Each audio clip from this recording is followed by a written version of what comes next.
This is not good. Where am I meant to go? I don't know, sort yourself out. The couch is shrunk. All right. Hi. Yeah. Oh!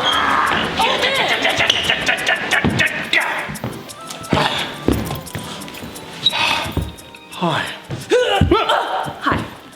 Hi. How's it going? Great. Can I show you something? Doing great. Yes, please. It's the COVID safe app. I downloaded it. You put it on your phone? Yep. What? Yeah. You know why? No. Because I ain't afraid of no one, because I ain't got nothing to hide. No, I don't know. I just don't think they're gonna see my porn or whatever it is I'm worried about. Like, I actually don't see what But you're not planning on leaving the house and seeing anyone. No, I just wanted to see what all the fuss was about. Me and 4 million apparently Australians, even though only 1 million you can see on the download of the I thought it was only 4 million. There's 4 million now. 4 million? Oh, okay, so it is going up. Yeah. I don't know that they've released the source code yet, but like everyone's like, they're gonna fuck it up. And like, honestly, they probably will. But at the same time, have my location data, motherfuckers. Like, I don't know. What are they gonna take from me that they don't already have? But they can't just kick in the door and take from you forcibly if they want. Just come, take it. I ain't got nothing. I don't know.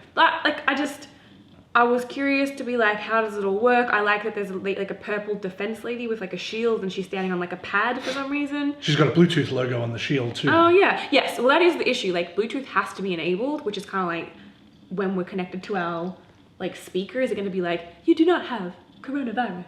Constantly, just constantly. Talking to it's us, the yeah. everything's okay alarm, and it really just keeps beeping unless something isn't okay, and then it goes quiet. But it's got other helpful, like it's a very tiny app. I mean, all you can really do on it is like ping to other people and like upload your data if you have tested positive for COVID-19. See, I'm still not really interested in it until it can preemptively save me from infection. Again, that's that minority report level thing. Like, do you really want that to be, do you want that to be the case? No, but let's say... You seem like the type. Let's say Buggerlugs McGee is confirmed as infected with coronavirus and his COVID app updates to go ping, turns purple or whatever the fuck, and he is Red. infected. Green. And then when I'm walking around the street and he comes near me, my phone goes, whoop, coronavirus infected person nearby. And I can start kicking like this to keep him away. It's not exactly like that, but the Korean one does tell you where the hotspots are so you can avoid them. That appeals. But this one seems very retroactive. Like it'll tell me It the is. next day, hey, you were near someone with coronavirus. And like, well, I would have been great not what it to does. find that information out before I sucked them Again, off. that's not what it does. Oh, okay. You understand? Again, once again, I feel like we've been through this before, but all it does is if you do get infected with coronavirus, it helps them with contact tracing. So they can see the people that you've been in details with, because otherwise it's this long, laborious process where they have to just like use your fucking memory, security cameras, and like all the other data that they have anyway to like see, you know, your Who's been credit there with card who. data to see where you've been. Whereas this is just like you've actually been in touch with a whole bunch of people. So it's again, I don't think it's the thing that you think it is. It's just to help with contact tracing.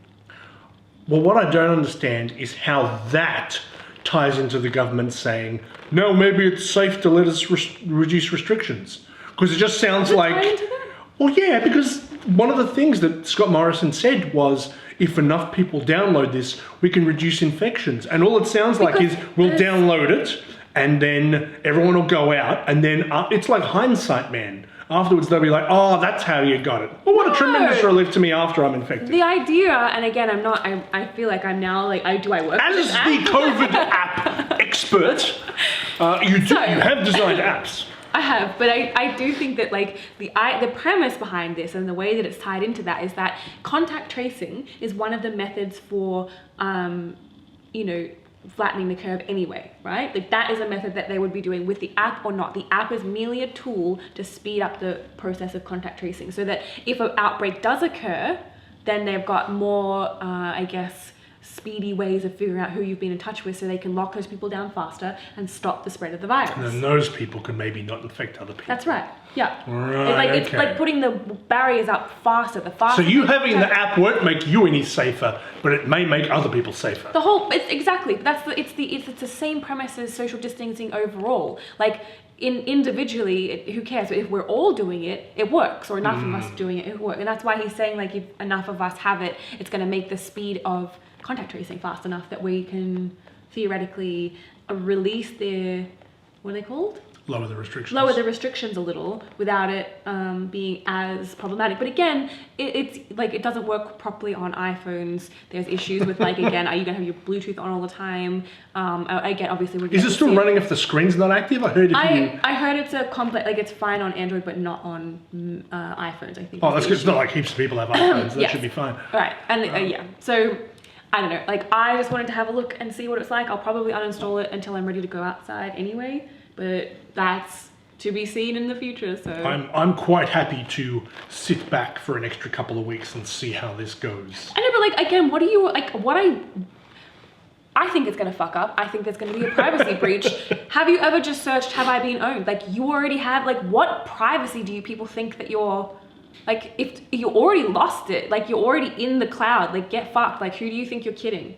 Like, what are you hiding from? Do you know what I think a part of it is? Is it's just... Fuck you. It's a fuck you. I think it's just... That's so childish. It's a way to push back and insert yourself and stand up. You know, we want you to download this. I'm not gonna. Okay, but what, that's childish. True, but I think people have been so disempowered that, you know, some people will take what they can get. Do you think that's just a general mistrust? Like, if it's in New Zealand and Jacinta Ardern and asked us to, like, install an app, you'd be like, yes, mother. Like, it's because we specifically hate our government. Hate our like, government. Fuck you.